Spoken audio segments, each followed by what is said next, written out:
We're working directly from the raw buy-say board pattern exercises right out of the textbook. The goal here is simple. We're going to transform these completely unedited sentences into perfectly corrected solutions. We'll examine the exact mechanical changes required for every single one with absolutely zero fluff.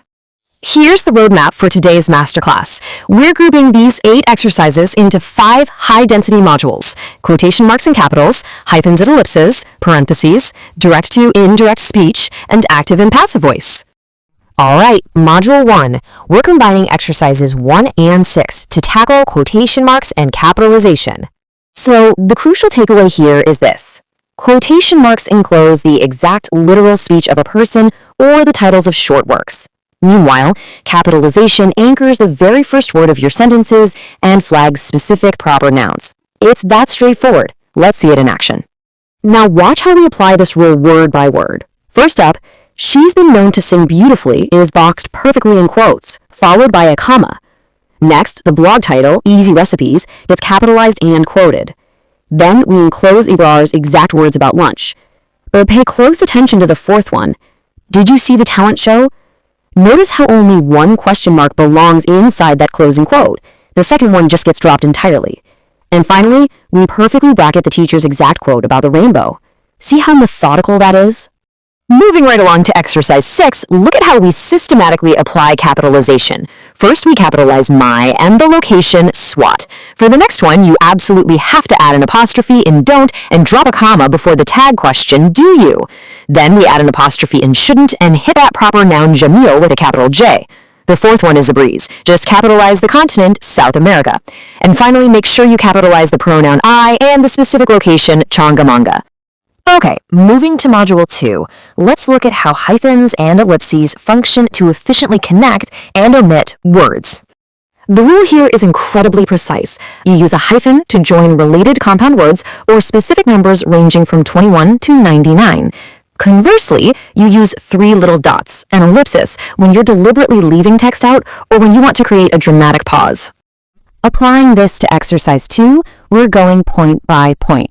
First, we join hitch-hikers as a compound noun. Next up, we hyphenate proofreading. Then, look at 29. It requires a hyphen simply because it mathematically falls right between 21 and 99.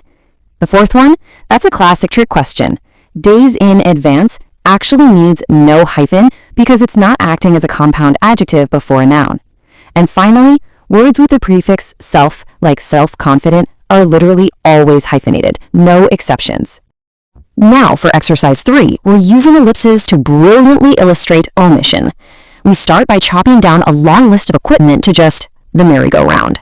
Next, we slice out a repetitive clause with the use of punctuation. The third example trims the action right down to and then looked away. Then we avoid sounding like a broken record by changing no, no, no, no to a simple, effective no, no. And lastly, we drop in an ellipsis to create a thoughtful, dramatic pause. Was unusual. Module 3. This one focuses exclusively on exercise 4, the proper placement of parentheses. The litmus test here is super simple. If you can physically remove a phrase and the sentence still makes perfect grammatical sense, well, that extra non-essential info belongs squarely in parentheses. Think of them like little sidecars for your sentence. Notice how parentheses just efficiently isolate these side notes? The first one brackets the exclamation, "my day off." The next neatly isolates the historical fact, formerly British Honduras. Then we organize a numbered list for healthy habits. 1. Eat good food. 2. Get sufficient exercise. And 3. Get adequate sleep. The fourth one clarifies a number, writing out 100 and then putting 100 in parentheses. And the final example just tucks away a personal aside. I remember it well. Pretty intuitive, right? Alright, Module 4, let's tackle exercise 5, translating direct quotes into indirect speech. This requires some strict mechanical adjustments. This is where mechanics matter the most. To report speech after the fact, you've got to strip away those quotation marks, typically add the conjunction that, shift the pronouns to match the speaker, and, crucially, this is the big one, shift the verb tense backward. This example brilliantly illustrates the exact shift word by word. As it converts to indirect speech, we add that. The pronoun I magically becomes she. The present tense am shifts back in time to was, and most importantly, the time word now has to change to then. It's a complete mechanical overhaul. Let's execute the rest of the exercise. I have got a toothache becomes he had got a toothache. Now pay really close attention to the imperative commands here because they change the structure entirely. Hurry up turns into she told us to hurry up. Give me a cup of water politely shifts to he requested her to give him a cup of water. And finally, I am going to college correctly shifts back to she was going to college. We made it to our final module. This covers exercises 7 and 8, focusing strictly on the mechanics of active and passive voice.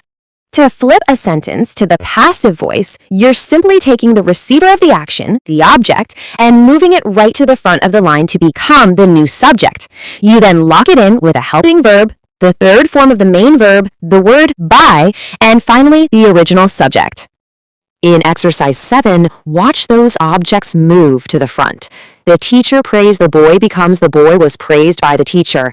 Everyone liked the idea shifts to the idea was liked by everyone. And the direct action of Alia sang a song is mechanically flipped so that the object takes priority. A song was sung by Alia. Now exercise 8 throws in some complex tenses. Check out this present continuous example. They are painting the walls. To maintain that ongoing continuous time frame in the passive voice, the verb phrase are painting has to morph into are being painted. You can't lose that sense of ongoing action. We round out exercise 8 by converting both ways. She gave the beggar a 5 rupee coin becomes a 5 rupee coin was given to the beggar by her. She accepted their invitation with pleasure becomes their invitation was accepted with pleasure by her. And just to test the concept in reverse, we take a passive sentence back to active. The car has been fixed by the mechanic turns right back into the mechanic has fixed the car. And that brings us to our final takeaway. Based on the strict rules we just rapidly executed, look closely at this sentence. The car has been fixed by the mechanic. Can you identify the specific helping verbs in this sentence that lock it into the present perfect passive tense? Think about it, test your knowledge, and keep mastering these mechanics. You've got this!